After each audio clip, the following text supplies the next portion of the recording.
Welcome back. It's now time for your midday sports roundup. Manchester United have sacked manager Erik ten Hag after just 2.5 years in charge of the club. The Dutchman was informed of the decision by the club's board on Monday morning, fewer than 24 hours after the club's defeat by West Ham United at the London Stadium on Sunday afternoon. Ruud van Nistelrooy, who joined the club as ten Hag's assistant last summer, has been named as interim manager. United's 2-1 defeat at West Ham left the club 14th in the Premier League with just 3 wins from their opening 9 matches, while they are 21st of 36 teams in the UEFA Europa League. Waterhouse FC will look to take leadership of the Jamaica Premier League as they take on Chapelton Maroons in one of 2 games today at the Anthony Spalding Sports Complex.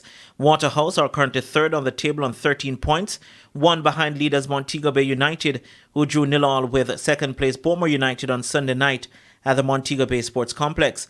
The Drewsden team are also unbeaten in their last 4 Premier League games and will come up against the Chapelton team, who are coming off a defeat. In the second game of the doubleheader at 7:30, Racing United will take on Veer United. Racing are on a 2-game losing run, while Veer United are coming off a 3-0 win over Dunbeholden. Captain of Kingston Cricket Club Akeem Fraser believes the team's success in this year's local cricket competitions is a combination of years of investment in talented and committed players. After a more than 2-decade wait, Kingston CC broke their title drought when they won the 2-day Senior Cup competition earlier this year. They added the 50-over title to that collection at the weekend, courtesy of a 154-run win on Duckworth Lewis over St. Elizabeth CA in the final at Sabina Park. It means a lot for us. We have a number of players that are in the national team now, but I think a lot of credit must go to the players that play their part when the national players are away. We have a lot of support players. In the Senior Cup when we won, we had 21 players that featured. And in this competition here, we had about 18 or 19 players that featured.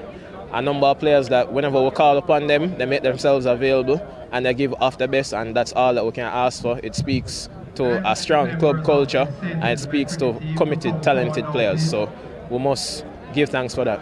Led by half-centuries from Kurt McKenzie Jr., Brad Barnes and Odine Smith, Kingston CC asked to bat first, piled up 309 for 5.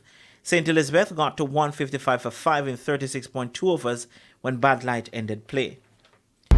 Finally, medium pacer Selena White is the lone Jamaican to receive a contract as Cricket West Indies announced the historic awarding of contracts to 14 women in an effort to expand the investment in the women's game.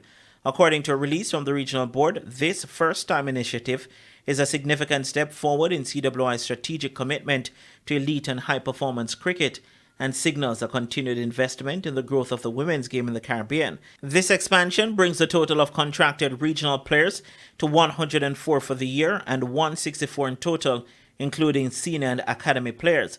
Alongside the female contracts, CWI has also renewed annual contracts for 90 male players across 6 territories.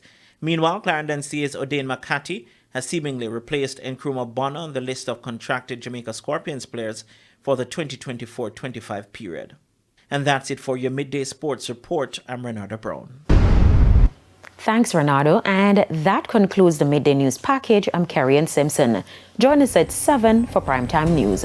On behalf of the news, sports, and production teams, good afternoon.